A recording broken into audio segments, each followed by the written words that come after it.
പ്രിയപ്പെട്ടവരെ, V S Achuthanandan എന്നുള്ളത് തീർച്ചയായിട്ടും ഒരു ഓർമ്മയല്ല, അനുഭവമാണ്.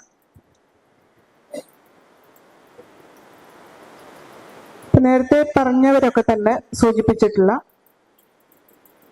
സ്ത്രീ പ്രശ്നങ്ങളുമായി ബന്ധപ്പെട്ട് അദ്ദേഹവുമായിട്ട് ഇടപെടാൻ ലഭിച്ച ചില അവസരങ്ങളെ ഓർമ്മിക്കുകയും നിങ്ങളുടെ മുമ്പിൽ അവതരിപ്പിക്കുകയും ചെയ്യുന്നു എന്ന് മാത്രമേ ഉള്ളൂ. അതിൽ ഏറ്റവും പ്രധാനപ്പെട്ട ഒന്ന്, കേരളത്തിലെ വലിയ രാഷ്ട്രീയമായിട്ടുള്ള ബ്രേക്ക് തന്നെ കൊണ്ടുവന്നിട്ടുള്ള സൂര്യനെല്ലി കേസാണ്. സൂര്യനെല്ലി കേസിന്റെ കാര്യത്തിൽ എങ്ങനെയാണ് വി എസ് ഇടപെട്ടത് എന്നുള്ളത്. രണ്ടാമത്തെ ഒന്ന് ഐസ്ക്രീം പാർലർ കേസാണ്. ഐസ്ക്രീം പാർലർ കേസിന്റെ കാര്യത്തിൽ അദ്ദേഹം ഒരു സെറ്റ് ഓഫ് ലോയേഴ്സിനെ തന്നെ അതുമായി ബന്ധപ്പെട്ട അന്വേഷണങ്ങൾ നടത്തിയ അന്വേഷി എന്നുള്ള സംഘടനയുമായി ബന്ധപ്പെട്ട് ആ കുറ്റപത്രത്തിന്മേൽ വർക്ക് ചെയ്യാൻ വേണ്ടിയിട്ട് 2005 കേരള ഹൈക്കോടതി പുറപ്പെടുവിച്ച വിധി എങ്ങനെയാണ് ഒരു അതിജീവിത, ഇന്നത്തെ വാക്ക് അതാണ്, അന്നത്തെ വാക്ക് ഇര എന്നുള്ളതായിരുന്നു, ഒരു അതിജീവിത കുറ്റക്കാരിയായി മാറുന്നത് നിയമത്തിന്റെ മുന്നിൽ എന്നുള്ളത് സമർത്ഥിച്ചെടുക്കുന്ന ഒരു വിധി ഹൈക്കോടതിയിൽ നിന്ന് 2005 ഉണ്ടാവുന്നുണ്ട്.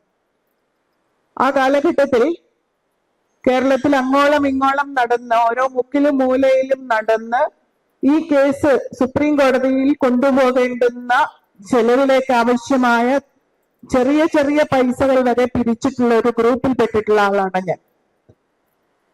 ആ നിലയ്ക്ക് ഈ സൂര്യനെല്ലി കേസിന്റെ വിധി വന്നതിന് ശേഷം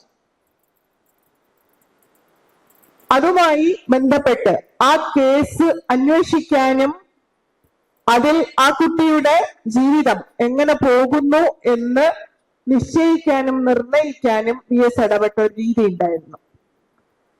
അദ്ദേഹം സ്വയം പ്ലേസ് ചെയ്തത് മുത്തശ്ശൻ എന്നുള്ളതായിരുന്നു. ഇന്ന് ആ കഥ ക്ലെയിം ചെയ്തുകൊണ്ടിരിക്കുന്ന ഒരു ആക്ടിവിസ്റ്റ്, അവരെ ഞങ്ങളാരും സൂര്യനെല്ലിയിൽ കണ്ടിട്ടില്ല. അവരെ ഞങ്ങളാരും ആ കുട്ടിയുടെ വീട്ടിൽ 2005 ഒന്നും തന്നെ കണ്ടിട്ടില്ല. പിന്നീട് ഈ കേസ് മുന്നോട്ട് പോയിക്കൊണ്ടിരിക്കുമ്പോൾ ഞങ്ങളോട് ആവശ്യപ്പെട്ടിട്ടാണ് ആ ആക്ടിവിസ്റ്റ് ഈ പെൺകുട്ടിയെ പരിചയപ്പെടുന്നത്.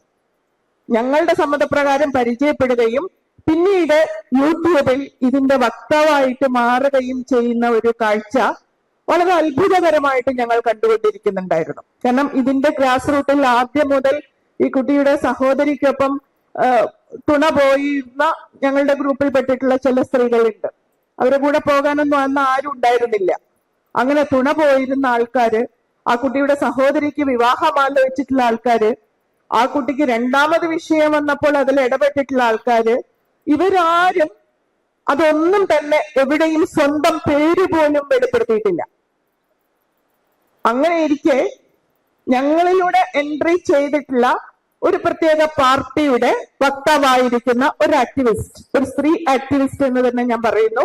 ആ ആക്ടിവിസ്റ്റ് ഒരു ദിവസം യൂട്യൂബിൽ ഞാൻ കാണുകയാണ്, 17 വർഷമായി സൂര്യനെല്ലി പെൺകുട്ടിയോടൊപ്പം തേങ്ങിക്കൊണ്ടിരിക്കുന്നു എന്ന്. സൂര്യനെല്ലി കണ്ടിട്ടുണ്ടോ എന്നുള്ളത് ഇവിടുത്തെ മാധ്യമങ്ങൾ ആ കുട്ടി അവരോട് ചോദിക്കേണ്ടതാണ്. സൂര്യനെല്ലിയിൽ നിങ്ങൾ പോയിട്ടുണ്ടോ? എപ്പോൾ മുതലാണ് ഈ തേങ്ങൽ തുടങ്ങിയത്? എന്തിനു വേണ്ടിയിട്ടാണ് ഈ തേങ്ങൽ തുടങ്ങിയത്? അപ്പൊ എങ്ങനെയാണ് ഒരു സ്റ്റേറ്റ് സ്വന്തം ഏജൻസിയെ സ്ത്രീയുടെ രൂപത്തിൽ ഒരു സ്ത്രീ ഇഷ്യൂവിൽ ഇടപെടിച്ചുകൊണ്ട് അതിനെ പാസിഫൈ ചെയ്യിക്കുന്നത് എന്നുള്ളത് നേരിട്ട് ഉള്ള അനുഭവത്തിലൂടെ കടന്നു വന്നിട്ടുള്ളവരാണ് ഞങ്ങൾ. പിന്നീട് ഐസ്ക്രീം പാർലർ ഇഷ്യൂ വരുന്നു. ഏറ്റവും വിചിത്രമായിട്ടുള്ള ഒരു അനുഭവം എന്നെ സംബന്ധിച്ചിടത്തോളം, സൂര്യനെല്ലി കേസിൽ ഒരു കാലത്തും ഇവിടെ നിന്ന് ഇലക്റ്റഡ് ആവാൻ സാധ്യതയില്ലാതെ പോയിട്ടുള്ള ഒരു രാജ്യസഭാംഗം പിന്നീട് നോമിനേറ്റഡ് രാജ്യസഭാംഗമായിട്ടുള്ള ഒരു നേതാവ് സ്ത്രീ പീഡനത്തിനെതിരായി സംസാരിക്കാൻ തുടങ്ങി എന്നുള്ളത് കേരളത്തിന് വന്ന സ്ത്രീ സുരക്ഷയ്ക്ക് വന്നിട്ടുള്ള വലിയ കോൺട്രിബ്യൂഷൻ ആണ് എന്ന് ഞാൻ വിചാരിക്കുന്നു.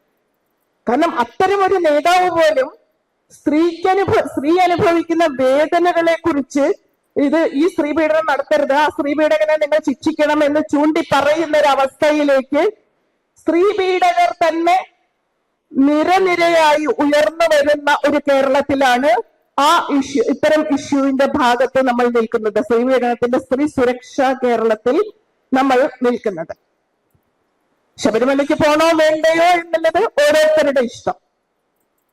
പക്ഷെ ആഗ്രഹിക്കുന്ന വിശ്വാസിനിയായിട്ടുള്ള ഒരു സ്ത്രീക്ക് പോകാം എന്നുള്ളതാണ് എന്റെ വ്യക്തിപരമായിട്ടുള്ള അഭിപ്രായം. അതാരെയും ഹെർട്ട് ചെയ്യാൻ വേണ്ടിയിട്ടല്ല, വിപ്ലവം നടത്താൻ വേണ്ടിയിട്ടല്ല, മറിച്ച് അങ്ങനെ ഒരാൾക്ക്, ഒരു വ്യക്തിക്ക് ഒരു വിശ്വാസിനിയാണ് എങ്കിൽ അവർക്ക് പോകാം. പക്ഷെ സത്യവാങ്മൂലത്തെ അടക്കം തിരുത്തി മതിലിന്റെ കല്ലുകളാക്കി പെണ്ണുങ്ങളെ മാറ്റി വോട്ട് നേടിയിട്ടുള്ള ആൾക്കാര് സത്യവാങ്മൂലത്തെ അടക്കം തിരുത്തി പറഞ്ഞുകൊണ്ട് നിൽക്കുന്ന ഒരു നിൽപ്പാണ് കേരളം ഇന്ന് കണ്ടുകൊണ്ടിരിക്കുന്നത്.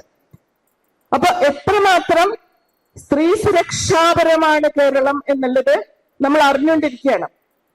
കവിയൂർ കിളിരൂർ കേസിന്റെ കാര്യത്തില് ആ കേസ് തിരുവാർപ്പ് കേസ് എന്നാണ് മിക്കവാറും ഷാജാൻ അറിയാം. അദ്ദേഹം പറഞ്ഞിരുന്ന വാക്ക് അതാണ്, തിരുവാർപ്പ് എന്നുള്ള വാക്കാണ് അദ്ദേഹം പറഞ്ഞിരുന്നത്. ആ സ്ഥലത്തിന്റെ പേര്, പ്രാദേശികമായിട്ടുള്ള പേരിനെ അങ്ങനെയാണ് അദ്ദേഹം പറഞ്ഞിരുന്നത്.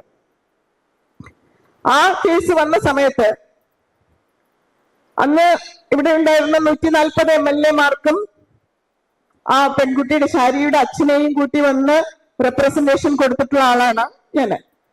അന്ന് ഇവിടെ ശാരി മരിച്ച ദിവസം ആ മനുഷ്യനും ഞാനും ഒന്ന് രണ്ടാൾക്കാരും, നമ്മളെ 2-3 സുഹൃത്തുക്കളും ചേർന്ന് സെക്രട്ടേറിയറ്റിന് മുമ്പിൽ കൊതുവടി കൊണ്ട് 24 മണിക്കൂർ ഉപവാസം അനുഷ്ഠിച്ചു പോയിരുന്ന ഒരു മനുഷ്യനും ഒരു പത്രക്കാരൻ നമ്മളെ തിരിഞ്ഞു നോക്കിയിട്ടില്ല. അതൊന്നും നമുക്ക് ആവശ്യം ഉണ്ടായിരുന്നില്ല. കാരണം നമ്മുടെ സമരത്തിന്റെ രീതിയായിരുന്നു, നമ്മളത് ചെയ്തിരിക്കും എന്നുള്ളത് നമ്മുടെ സമരത്തിന്റെ രീതിയായിരുന്നു. സ്ത്രീ പീഡകരെ കയ്യാമം വെച്ച് തെരുവിലൂടെ നടത്തിക്കും എന്ന് ഒരു പ്രതിപക്ഷ നേതാവ് നമുക്ക് തരുന്ന ഒരു ഓഫറുണ്ട്. അത് വലിയ ഓഫറാണ്. കാരണം മുഖ്യമന്ത്രിയിലുള്ള വിശ്വാസം വരുന്നത് ആ മുഖ്യമന്ത്രി പ്രതിപക്ഷ നേതാവായിരിക്കുമ്പോൾ ജനങ്ങൾക്ക് നൽകുന്ന ഉറപ്പാണ്. അത്തരത്തിലൊരു പ്രതിപക്ഷ നേതാവായിരുന്നു VS എന്ന് ഞാൻ വിചാരിക്കുന്നു. അദ്ദേഹം മുണ്ടിന്റെ ഒരു കോന്തല പിടിച്ചുകൊണ്ട് കാടും മലയും മുഴുവൻ താണ്ടി മുന്നോട്ട് പോയി പരിസ്ഥിതിയെ, പ്രപഞ്ചത്തെ തന്നെ, ഈ പരിസ്ഥിതിയെ, മനുഷ്യ സ്നേഹം എന്ന് പറയുന്നത് തൊട്ടടുത്തിരിക്കുന്ന സ്വന്തം പാർട്ടിയിലുള്ള, സ്വന്തം കുടുംബത്തിലുള്ള മനുഷ്യരോടുള്ള സ്നേഹത്തെ അല്ല അദ്ദേഹം മനുഷ്യ സ്നേഹം എന്ന് വിശേഷിപ്പിച്ചത്, മറിച്ച് ഈ പ്രപഞ്ചത്തോടൊട്ടാകെയുള്ള ഒരു സ്നേഹത്തെയാണ്. അതിനെയാണ് അദ്ദേഹം വികസനം എന്ന് വിളിച്ചത്. ഇതിനെ മുഴുവൻ നിരപ്പാക്കിക്കൊണ്ട് അവിടെ വലിയ മാളുകൾ പണിയുന്നതോ, അവിടെ വലിയ ടൂറിസ്റ്റ് ബംഗ്ലാവുകൾ പണിയുന്നതോ, അല്ലെങ്കിൽ എപ്പോൾ വേണമെങ്കിൽ പൊടിയാവുന്ന, മണ്ണായി തീരാവുന്ന റോഡുകൾ, പാലങ്ങൾ പണിയുന്നതോ അല്ല അദ്ദേഹത്തെ സംബന്ധിച്ചിടത്തോളം വികസനം. അദ്ദേഹം അതിനെ മുഴുവൻ ചേർത്ത് പിടിച്ചുകൊണ്ട് അതിനെ സംരക്ഷിക്കുന്ന ഒരു രീതി നമ്മൾ മുന്നാറിലും മതികെട്ടാൻ മലയിലും ഒക്കെ നമ്മൾ കാണുകയാണ്. കാരണം അത് പ്രസ്താവനയായിരുന്നില്ല. അതാ ഞാൻ പറഞ്ഞത്, അതൊരു ഓർമ്മയല്ല, ഇദ്ദേഹം പറഞ്ഞതിന്റെ ഓർമ്മയല്ല, ഇദ്ദേഹം ചെയ്തതിന്റെ അനുഭവമാണ് നമ്മളിലേക്ക് ട്രാൻസ്മിറ്റ് ചെയ്തു വരുന്നത്. അതാണ് നമ്മളെ ട്രാൻസെൻഡ് ചെയ്യുന്നത്, അതാണ് നമ്മളെ അതിവർത്തിക്കാൻ പ്രേരിപ്പിക്കുന്നത്. കാരണം ഇത്ര പ്രായസ്ഥനായിട്ടുള്ള ഒരാള് തന്റെ പ്രായത്തെ അവഗണിച്ചുകൊണ്ട്, തന്റെ മുണ്ട് മടക്കി കുത്തിക്കൊണ്ട് കാട്ടിലൂടെ, വനത്തിലൂടെ, മലയിലൂടെ ഒക്കെ തന്നെ കേറി മറിഞ്ഞു പോയിട്ട് അതിനെയൊക്കെ തന്നെ തന്റെ നെഞ്ചോട് ചേർത്ത് പിടിക്കുന്ന ഒരു പിടിക്കലുണ്ടല്ലോ, അത് വല്ലാത്തൊരു പിടിക്കലാണ്. അത് വാസ്തവത്തിൽ നേരത്തെ ശ്രീ ഉമേഷ് ബാബു പറഞ്ഞതിന്റെ ഒരു ഭാഗം കൂടിയാണ്. അദ്ദേഹം പറഞ്ഞു, ഉൽപാദനം നടക്കാത്ത ഒരു സ്ഥലത്ത് നിങ്ങൾ എങ്ങനെയാണ് വികസനത്തെ കുറിച്ച് സംസാരിക്കുക എന്നുള്ളത്. ഉൽപാദനം നടക്കണമെങ്കിൽ നമ്മുടെ കാലാവസ്ഥയെ, മണ്ണിനെ ഒക്കെ തന്നെ ക്രമീകരിക്കുന്ന വലിയ വനങ്ങളും വലിയ മലകളും ഒക്കെ തന്നെ ആവശ്യമാണ്. അവിടെ കെട്ടിടങ്ങൾ ഉണ്ടാക്കുകയല്ല, പാർട്ടി ഓഫീസുകൾ ഉണ്ടാക്കുകയല്ല വേണ്ടത് എന്ന് പറഞ്ഞ് തനിക്ക് ശക്തി കിട്ടിയപ്പോൾ ആ ശക്തിയോട് കൂടിയിട്ട്, ആ ഫോഴ്സോട് കൂടിയിട്ട് മുന്നാറിലേക്ക്, മലയിലേക്ക്, കാട്ടിലേക്ക് ഇടിച്ചു കയറുന്ന, അതാണ് പ്രചണ്ഡത എന്ന് ഉമേഷ് ഉദ്ദേശിച്ചിട്ടുണ്ടാവുക എന്ന് ഞാൻ വിചാരിക്കുന്നു. ഒന്നിനും തടുക്കാൻ കഴിയാത്ത രീതിയിൽ ഒരു ഭദ്രകാളിയുടെ, കാളിയുടെ താണ്ഡവത്തിന്റെ, അതായത് ശിവന്റെ താണ്ഡവത്തെ ഒരുപക്ഷെ പാർവതിക്ക് നിർത്താൻ കഴിയും, പക്ഷെ പാർവതിയോ കാളിയോ താണ്ഡവം തുടങ്ങിയാൽ ശിവന് നിർത്താൻ സാധിക്കുകയില്ല എന്നുള്ളതാണ്. അപ്പൊ അത്തരത്തിൽ ഉള്ള ഒരു പ്രചണ്ഡതയുടെ വലിയ ഒരു സ്ത്രൈണ നേതൃത്വമാണ് VS അച്യുതാനന്ദൻ എന്നാണ് ഞാൻ വിശ്വസിക്കുന്നത്. അതുകൊണ്ടാണ് സ്ത്രീ പ്രശ്നങ്ങളുമായിട്ട് ഞങ്ങൾക്ക് ആക്സസ് ഉണ്ടായിരുന്നത്. കൊട്ടിയം കേസിന്റെ CD കേരള നിയമസഭയിൽ ഇദ്ദേഹം പ്രതിപക്ഷ നേതാവായിരിക്കുമ്പോൾ 140 MLA-മാരെ സാക്ഷിയാക്കിക്കൊണ്ട് അന്നത്തെ മുഖ്യമന്ത്രിക്ക് സമർപ്പിച്ചതാണ്. ആ CD എവിടെ എന്ന് ഇന്ന് ആർക്കും അറിയുന്നില്ല.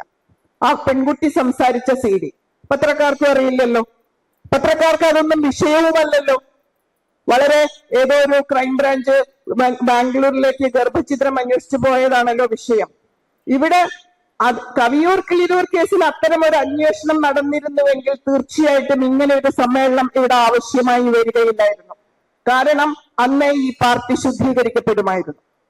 അന്ന് ഈ പാർട്ടിയിലെ കളവുകൾ, അന്ന് ഈ പാർട്ടിയിലെ ജീർണതകൾ പരിശോധിക്കപ്പെടുമായിരുന്നു, തിരുത്തപ്പെടുമായിരുന്നു. പക്ഷെ ആ കേസുകളെ മുഴുവൻ മൂടി അടക്കി വെച്ച് സംസാരിക്കാത്ത ഇരകൾ, സംസാരിക്കുന്ന ഇരകൾ അപകടകാരികളാണ്. അത് ഐസ്ക്രീം പാർലർ കേസിലും സൂര്യനെല്ലി കേസിലും ഇതര കേസിലും അവർ മനസ്സിലാക്കി.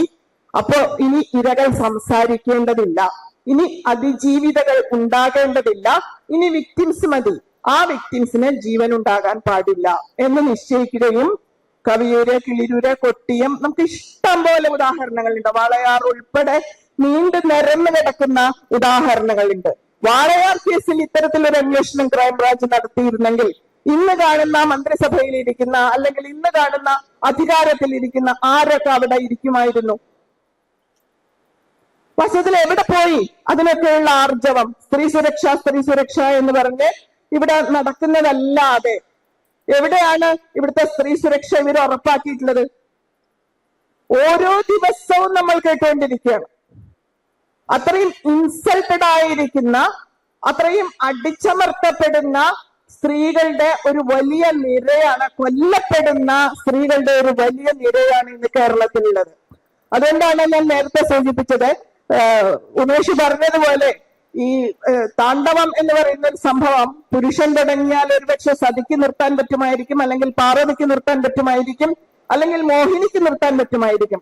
പക്ഷെ സ്ത്രീയുടെ പ്രചണ്ഡ താളങ്ങൾ, സ്ത്രീ തന്റെ നിയന്ത്രണത്തെ അഴിച്ചു വിട്ടു കഴിഞ്ഞാൽ, സ്ത്രീ തന്നെ ഊർജത്തെ പുറത്തെടുത്തു കഴിഞ്ഞാൽ അതിനെ തടയാൻ പ്രപഞ്ചശക്തിക്ക് മാത്രമേ കഴിയൂ എന്നാണ് എന്റെ വിശ്വാസം. അത്തരത്തിൽ സഹനത്തിൻ്റെതായിട്ടുള്ള പരമകാഷ്ഠയിലേക്ക് സ്ത്രീകളുടെ പ്രശ്നങ്ങളോടുള്ള അവഗണന, സ്ത്രീകളുടെ പ്രശ്നങ്ങളോടുള്ള ധിക്കാരപരമായിട്ടുള്ള സമീപനം ഒക്കെ തന്നെ ഇവിടെ എത്തിച്ചു കഴിഞ്ഞിരിക്കുന്നു. പിന്നെ ജനാധിപത്യത്തെ കുറിച്ച്, ബഹുമാനപ്പെട്ട എന്ന് എഴുതുന്നതിനെ കുറിച്ച് സ്ത്രീ വിരുദ്ധരായിട്ടുള്ള ഒരു കൂട്ടം മനുഷ്യർക്ക് എന്ത് ജനാധിപത്യത്തെ കുറിച്ചാണ് സംസാരിക്കാൻ അവകാശമുള്ളത്? കുടുംബം സ്വകാര്യ സ്വത്ത് എന്ന് പറഞ്ഞിട്ട് സ്വകാര്യ സ്വത്ത് സംരക്ഷിക്കാനായിട്ട് മതാത്മകമായി ഉണ്ടായിരിക്കുന്ന കുടുംബത്തെ ചോദ്യം ചെയ്യുന്ന ബേസിക് ടെക്സ്റ്റ് ഉള്ള ആൾക്കാര് കുടുംബവും സ്വകാര്യ സ്വത്തും സംരക്ഷിക്കുന്നവരായി മാറിക്കഴിഞ്ഞാൽ അവർ ഏത് വിശ്വാസ പ്രമാണത്തിലാണ് നിൽക്കുന്നത്? അവരെ പിന്നീട് വിമതരല്ലാത്ത കമ്മ്യൂണിസ്റ്റുകൾ എന്ന് വിളിക്കുന്നതിൽ എന്താണ് അർത്ഥം എന്നൊന്നും എനിക്ക് മനസ്സിലായിട്ടില്ല. അത് വേറൊന്നാണ്. അത്തരത്തിൽ ജീർണിച്ചുകൊണ്ടിരിക്കുന്ന ഒരു രാഷ്ട്രീയ കാലാവസ്ഥയിൽ തീർച്ചയായിട്ടും ഊർജം പകരാനുള്ള ഒരു അനുഭവ ചിത്രമാണ് VS എന്ന് ഞാൻ വിശ്വസിക്കുന്നു. അതുകൊണ്ടാണ് ഈ ദൂരം താണ്ടി ഞാനിവിടെ വന്നിട്ടുള്ളത്. കുറച്ച് കാര്യങ്ങൾ, ഇതുപോലെയുള്ള കുറച്ച് കാര്യങ്ങളൊന്ന് ഓർമ്മിപ്പിക്കാൻ വേണ്ടിയിട്ട്, 95 മുതൽ ഉണ്ടായിട്ടുള്ള സ്ത്രീകളുടെ അന്തസ്സിനെയും മാന്യതയെയും വ്യക്തിത്വത്തെയും സംരക്ഷിക്കാതിരുന്ന ഇവിടെയുള്ള ഭരണകൂടങ്ങളായി മാറിയ സർക്കാരുകളെ കുറിച്ച് ഓർമ്മിപ്പിക്കാൻ. ഒരു ഘട്ടത്തിൽ മാത്രമാണ് VS കെട്ടിയിടപ്പെട്ടതായിട്ട് ഞാൻ നേരിൽ കണ്ടത്. അതെപ്പോഴാണെന്ന് വെച്ചാൽ VS തന്നെ നടത്തിയിട്ടുള്ള VIP പരാമർശത്തിൽ ആ VIP-യെ ഞങ്ങൾ സുഹൃത്തുക്കൾ കയ്യോടെ പിടിച്ച് അദ്ദേഹത്തിന്റെ മുമ്പിൽ ഹാജരാക്കിയപ്പോൾ അദ്ദേഹം നിശബ്ദനായിപ്പോയി. അതാണോ VIP? ആണ് എന്നും അദ്ദേഹം പറഞ്ഞില്ല. VS പറഞ്ഞില്ലല്ലോ എന്ന് പറഞ്ഞു. അപ്പൊ ഞാൻ പറഞ്ഞു അല്ല എന്നും അദ്ദേഹം പറഞ്ഞിട്ടില്ല. ഇതല്ല VIP എന്ന് അദ്ദേഹം പറഞ്ഞിട്ടില്ല. ആണ് എന്ന് അദ്ദേഹം പറഞ്ഞില്ല എന്നത് ശരിയാണ്, പക്ഷെ ഇതല്ല VIP എന്നും അദ്ദേഹം പറഞ്ഞിട്ടില്ല. അത്തരം ആൾക്കാർ പുസ്തകം വായിക്കുമ്പോൾ കേൾക്കുന്ന ഭയങ്കരമായിട്ടുള്ള ശബ്ദം AKG സെന്റർ തകർക്കാൻ പോകുന്ന വലിയ ബോംബുകളാണ് എന്ന് പറയാൻ അവർക്ക് ഒരു മടിയും ഉണ്ടായിരിക്കുകയില്ല. കാരണം അവർ VIP-കളാണ്.